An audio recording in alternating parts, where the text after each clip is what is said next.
Yes, sir. And we're going to have Pete Hegseth speak from a military standpoint, but this is very all-inclusive. We're signing tremendous executive orders today that really will make us the real power in this industry, which is a big industry. Doug, why don't you go ahead? Well, thank you, President Trump. This is a huge day for the nuclear industry. Mark this day on your calendar.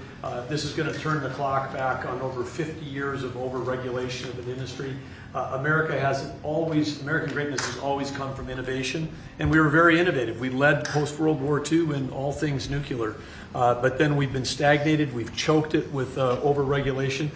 Today, Will is going to walk us through a series of 4 executive orders. Each of these help attack separate issues that have held back this industry. And with us today, we've got a number of CEOs from the industry representing some of our largest nuclear providers, but also a big change. This is a time when capital and competition has finally come to this industry. We've got venture capital, we've got startups coming into all aspects with small modular nuclear, and we've also got an EO that's talking about the importance of us having a secure supply chain of being able to get that fuel load here in the United States as opposed from foreign sources. This has impacts on national security, on our defense, and again, President Trump here today has committed to energy dominance. And part of that energy dominance is that we've got enough electricity to win the AI arms race with China. What we do in the next 5 years related to electricity is going to determine the next 50, because this is the first time in history where electricity can be translated into intelligence. And we need that intelligence for every aspect of our economy, but also for defense. Pete Hegseth in the Department of Defense has been a key part of this, and this is going to help us make sure that we're providing the defense we need, where we need that AI, need the electricity, but also to secure our bases here at home and around the world. Secretary? Sure, I'll just add to that before going to Will. Energy security is national security. If we don't have reliable energy for our basing, for our troops, whether forward deployed or domestically, we're vulnerable. So by having small modular nuclear capabilities, which are rapidly being fielded, that we can use on our bases here and around the world, we're creating an environment where if things happen elsewhere, the military can be relied upon. Also, we're including artificial intelligence into everything we do. If we don't, we're not fast enough. We're not keeping up with adversaries. You need the energy to fuel it. Nuclear is a huge part of that, modular or otherwise. So we're going to have the lights on and AI operating when others do not, faster than everybody else because of nuclear capability. So this is a big game changer for us as well. We're also talking about the big plants, the very, very big, the biggest. We're going to be doing them also, but we're going to start off a little bit. I think a focus today is the smaller module, but included in this group, we're also doing big plants where needed. They won't be needed too much, but they'll literally be able to do an entire state. And you've read a lot about cost overruns in a couple of states that were pretty significant, but we're not going to have cost overruns. And the technology's come a long way, both in safety and cost and everything else. Would a couple of you guys like to talk about your companies and you want to say anything? Joe, why don't you kick it off? Sure. My name is Joe Dominguez. I run Constellation Energy. We have about 25% of the nation's fleet. We're the largest publicly traded nuclear company in the world.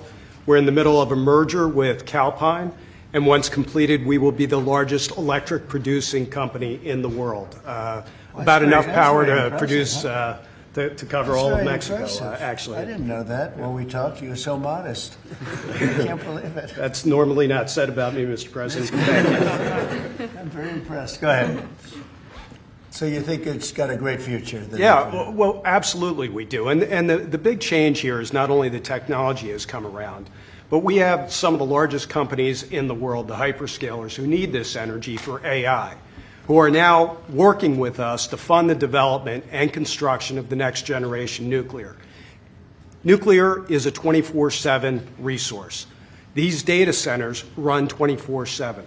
Some of them will cost $200–300 billion, and they want to run them all of the time.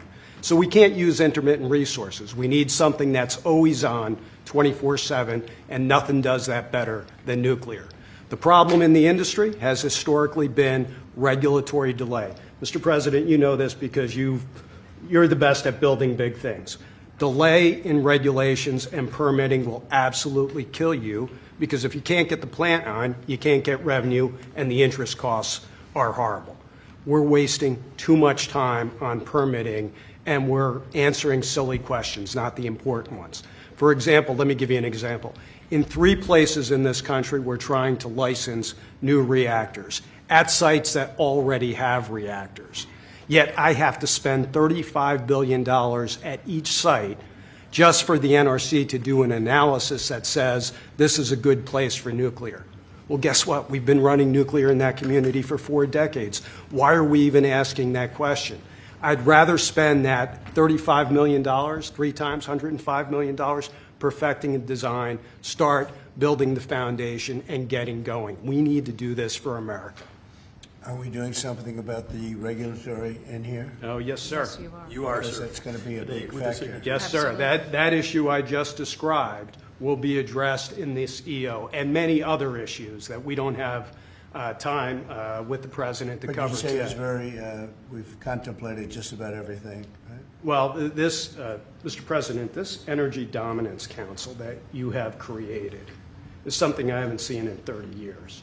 It brings together all the pieces of government in one place to expedite the process. Under Secretary Burgum's leadership, this has been an amazing, amazing thing. It used to be the case that I have to run to about 5 different places in Washington to get one answer. That's great. And now it's all together in one place. So all I know about Secretary Burgum and Secretary Wright is if we haven't gotten it right, we'll get it right shortly, and there'll be another That's order good. for you to I'm sign. glad But they're thank you addressing- so much for your I'm glad they're leadership, sir. addressing. You were going to say something? Go ahead. Well, I was just going to say, commercial nuclear, a bit of an unsung hero, and I just want to thank you, Mr. President, Secretary Burgum, Secretary Wright, for bringing this attention to commercial nuclear. We have the largest and most safe fleet right here in the United States, and upon that, we have fantastic innovation that's being brought forward. And it's going to come in all shapes and sizes, and it's going to actually be coming through some of these companies that you see represented here. We're going to have great jobs, we're going to have wonderful energy, and we're going to be ready. So thank you, Mr. President, for Very leaning good. in. Appreciate it. Great job you've done, too. Jake? How about talking about your company and the job you're going to do? Yes, thank you, Mr. President. Well, first of all, a little MIT nuclear connection that goes back, I know, familial for you. So, yeah, we're working on small reactors. I'm Jake DeWitt, CEO, co-founder at Oklo, working on small next-generation reactors that take technology America invented, developed, and pioneered and bringing it to the market after it sat on the shelves of history for about 40 years. And it's because of the actions that you're doing today that are going to help unleash that. Changing the permitting dynamics is going to help things move faster. We're seeing private investment flow into the space like we've never seen before. We went public about a year ago, and one of the most successful actually go public outcomes for a transaction like that for a small nuclear company, because the market needs this and wants this. And under your leadership, creating the Dominance Council, I mean, it's hard to overstate the value of that. And nuclear is a manifestation of energy dominance. In fact, a golf ball of uranium metal, which this is not, but it's a golf ball, has enough energy content in it to power your entire life's energy needs. I mean, it doesn't get any better than that. And to get back to building, nuclear uses the fewest materials, right? The least amount of concrete, of steel, of fuel for amount of energy it produces. So it should be the cheapest, the most scalable, the most sustainable, just like you mentioned, Mr. President, about the importance of doing that right. The physics are on our side, and these things help unleash this innovation to actually realize that. So it's never been more exciting. Very exciting indeed. Go ahead, please. And I'm Scott Nolan, CEO of General Matter. We're an American enrichment company trying to bring back the U.S.'s lead in producing nuclear fuel. So just like car engines need fuel, nuclear reactors need fuel. Right now, the U.S. is completely dependent on other countries to make the key step of enrichment in this fuel. And these executive orders are going to pave the way for the U.S. to regain its lead. So we really appreciate it. Will you be doing the AI plants? Because we have a lot of them going up now, and or soon going up, and they need tremendous electricity. Are you going to be involved in many of these plants? Yes. Will a lot of them be using nuclear, or some are using oil and gas, some are using different things? But Many of them will be, I think. it just makes a lot of sense. Nuclear is a perfect solution, and that's where most of them are interested. Good luck. Thank you. Thank you. It's going to be great. It's going to be, yes. Okay, Will, please. The first executive order we have for you relates to the issue that Secretary Hegseth was speaking to, which is the need for incredible amounts of power at defense installations and also in AI-focused installations. What this executive order will do is speed up the approval and adoption process for specialized nuclear reactors at these sorts of sites. It also involves the Department of Energy making available the necessary fuel stock. It also creates a special envoy position and a strategy around nuclear technology export, the idea being that we can grow American industry on the back of foreign purchasers who are interested in this sort of technology as well. I'm just thinking, as you're saying that, I just said, what about auto pens? Could I use an auto pen? What did Biden do? Did he have an auto pen at the desk? Nuclear powered. No, he didn't do events like that. Yeah, he used nuclear power. You know, he didn't do events like this, I guess. That's all right. Otherwise, you know, you walk into the other side of the room, have an auto pen sign, right? Here it is. It's phase one. Very big phase, very important phase.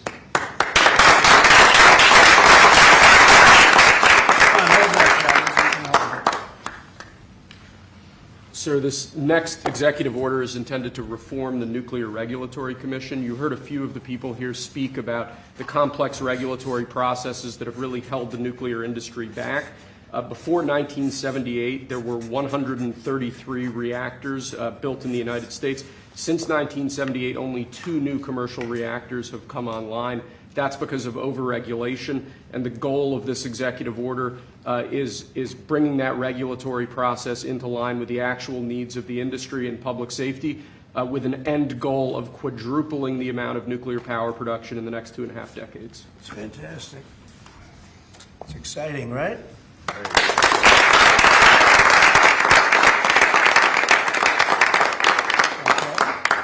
There you go. This next executive order relates to nuclear reactor testing, sir. The degree of overregulation and governmental inaction in this space in particular has had the effect of throttling development of new, highly modernized nuclear reactors that could really revolutionize the field of nuclear power generation. So this executive order, it orders a revised regulatory process to speed this whole process while preserving, obviously, core safety concerns. It also creates a new pilot program with an expectation that we will have 3 new experimental reactors online by July 4th next year. It's amazing. That's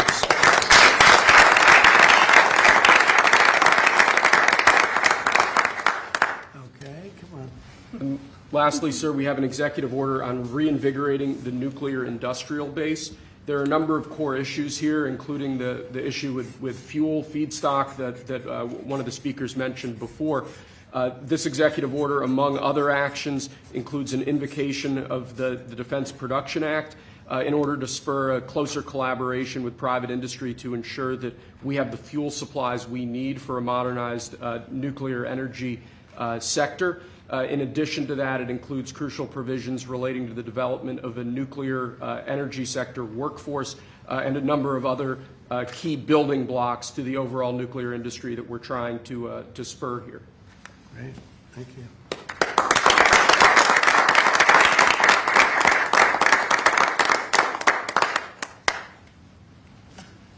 We have one more for you here, sir. This doesn't directly relate to nuclear energy, but it's on a similar subject. This executive order is entitled Restoring Gold Standard Science. One of the issues that we've had in recent decades is that government policy has been made on the back of junk science, scientific studies and findings that have included conflicts of interest or scientific misconduct. The purpose of this executive order is to recenter policymaking around gold standard science, scientific efforts that have followed appropriate scientific methods that don't include those sorts of conflicts of interest, and to ensure that when departments and agencies are relying on scientific studies to promulgate rules, to promulgate regulations, that the science that they're relying on is highly reliable and available to the public. He did a very good job, didn't he? He did. How many people here could have done that? I don't know. I think a lot. Thanks. Good job, Will. Thank you, Mr. President.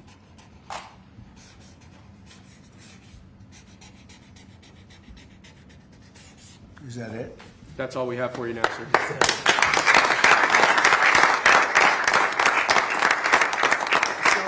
Do you have any questions for these brilliant people? They are brilliant people, actually. Mr. President, on nuclear, sir, a lot of the concern over the years that's held the nuclear industry back has been about safety.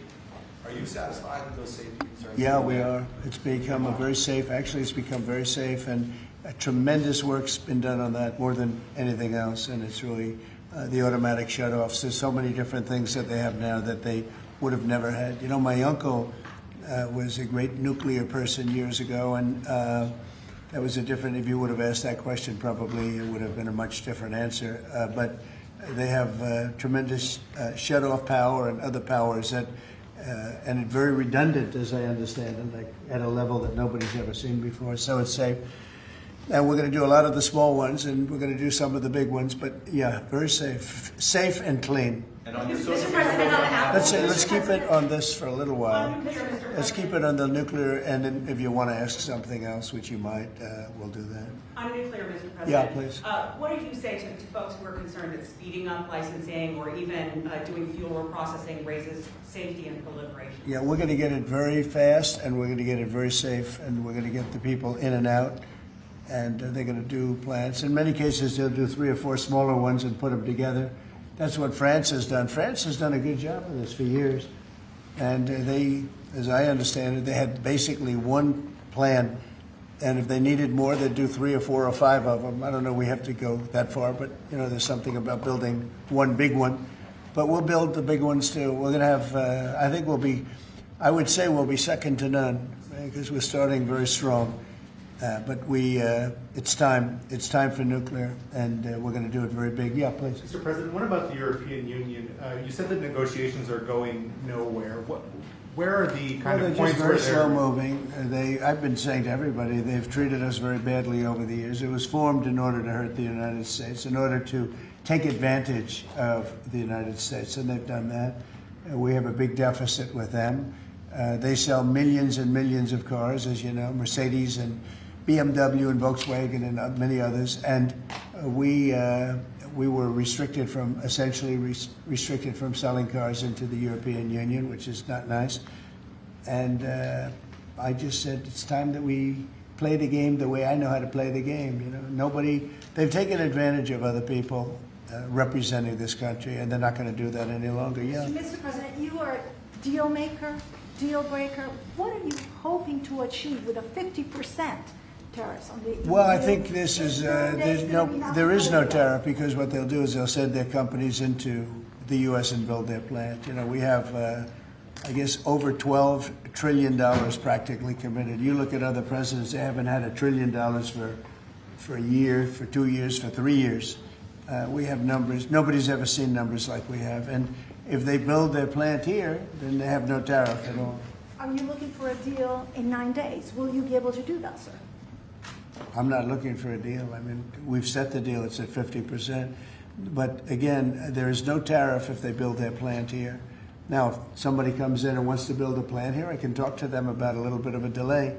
But, you know, while they're building their plant, which is something I think that would be appropriate, maybe, we'll determine that. Is there anything they can do, sir? Is there anything the EU can do? I don't know. We're going to see what happens. But right now, it's going on June 1st. And that's the way it is. No, they haven't treated us properly. They haven't treated our country properly. They banded together to take advantage of us. And the people behind me know, because they had some of that with their industry. But generally, you know, we signed a great deal with United Kingdom. We have numerous other deals that are ready to be signed. We've signed a deal with China.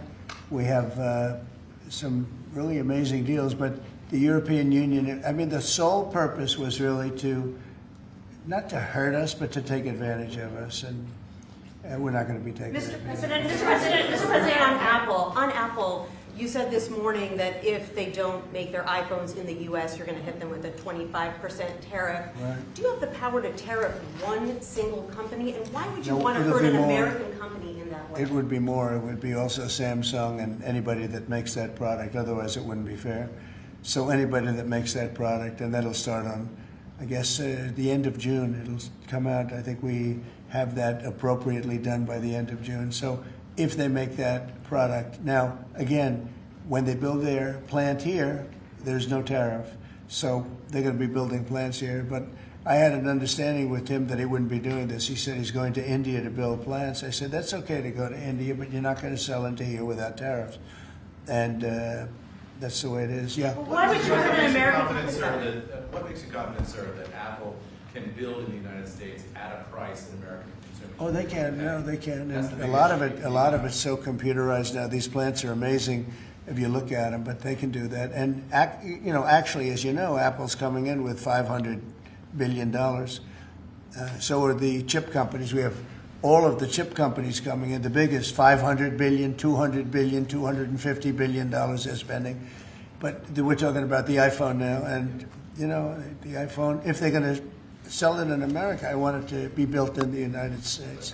They're able to do that. When you say that Walmart should eat the cost of the tariffs, is that an acknowledgement that it is U.S. companies that bear the brunt of tariffs, not foreign countries? Sometimes the country will eat it, sometimes Walmart will eat it, and sometimes there'll be something to pay, something extra. I've always been a fan, and I've always believed, and if you look, take a look at what I did 4 years ago. We had the greatest economy, and we had no inflation. Remember that. We had no inflation, and yet we had hundreds of billions of dollars of tariffs that I put on China, yet we had no inflation. We had no big cost differential. Oftentimes, and I don't like it when a department store, because they'll do a lot of business, but they announce record profits and everything else. They have to take out some of their profits. They'll make a little bit less money. But I don't want the consumer. I don't want the consumer to pay. But why impose tariffs that you know are hurting American businesses? They're not hurting. They're helping because they're creating jobs in America. We're creating tremendous amounts of jobs in America like you've never seen. We're having investment in America. We're not getting ripped off by every country in the world. We've been ripped off by every country in the world. They're making their product. They sell it. They don't give our people the jobs. They make them with other countries' jobs. And we will have something that nobody will ever see again, I think. I think we have a potential to do numbers that we never envisioned in the wildest year. Look at what's happening. 10 to 12 trillion dollars in literally a couple of months. It's nothing like that's ever happened. It's we're doing a very special thing. We want, if they're going to sell it here, generally speaking, not for all products. There's some products we don't want to make. And frankly, we're much better off getting them elsewhere. But for certain products, we want cars. We want to make cars. We don't want to have, and I like Canada very much, but we don't want to have Canada making our cars. We want to make our cars. Oh, it's a phone call. Do you mind? Hello? Okay, it's only a congressman. I'd let you know, actually. Mr. President, are you Yeah. considering stopping other universities from taking foreign students? It's a different congressman. They're all congratulating us. Is that an iPhone, sir? Yeah, it's lucky it is. Right? Okay, let's go. Are you considering stopping other universities besides Harvard from accepting foreign Well, we're students? taking a look at a lot of things. And as you know, billions of dollars has been paid to Harvard. How ridiculous is that? Billions. And they have $52 billion as an endowment. They have $52 billion. And this country is paying billions and billions of dollars and then gives student loans, and they have to pay back the loans. So Harvard's going to have to change its ways. And so are some others. On that note, a lot of CEOs in the United States, big companies, are foreign. What is that going to do? I'm fine with that. No, I'm fine with that. No, No, Mr. Competitive, we want how- to do that. We're actually going to be doing something in the near future that's going to make it possible for people to come into this country and come in and have a road toward citizenship. And I think it'll be very exciting, but it's too soon to speak. Why would you not want the best and brightest from around the world to come, I do. to come to Harvard? I do, but a lot of the people need remedial math. Did you see that? Where the students can't add 2 and 2 and they go to Harvard. They want remedial math, and they're going to teach remedial math at Harvard. No, wait a minute. So why would they get in? How can somebody that can't add or has very basic skills, how do they get into Harvard? Why are they there? And then you see those same people picketing and screaming at the United States and screaming at, they're anti-Semitic or they're something. We don't want troublemakers here. But how do people that can't, when Harvard comes out with a statement that they're going to teach some of their students remedial math, that's basic math, That's not the deal. Okay, and any more questions? In the back? Are there other countries you're considering shortening the 90-day pause on tariffs for? And then are there specific steps you're looking for the EU to take? We're doing well. We have a lot of requests, and you don't have the people to handle it. Frankly, everybody wants to make a deal. I'm sure now the European Union wants to make a deal very badly, but they just they don't do it right. They don't go about it right. The other thing they do is they sue our companies all the time. They have suits where their judges, I don't know if they're appointed by them, but they're definitely Europe-centric, and we're not going to stand for it. They won a $17 billion lawsuit for Apple, and I read that case, and that's not a case that should have been won. They're suing other of our companies. They use this as a weapon, but they use it really to raise funds for what they do. It's almost like a fundraising mechanism. So we add that to the fact that they do the non-monetary tariffs and lots of other trading, you would call them trading barriers. They don't take our cars. They don't take our agriculture. They don't take anything, but we take their cars by the millions. And therefore, they have the jobs, they get the money, and we get closed plants. It's not going to happen that way anymore. Thank you very much, everybody. Thank you. Thank you, press. Thank you. Thank you, press. Thank you. Thank you. Please don't. Please don't. Thank you, press. Please keep moving. Please keep moving out the door this way. Thank you, sir. Thank you, sir. Thank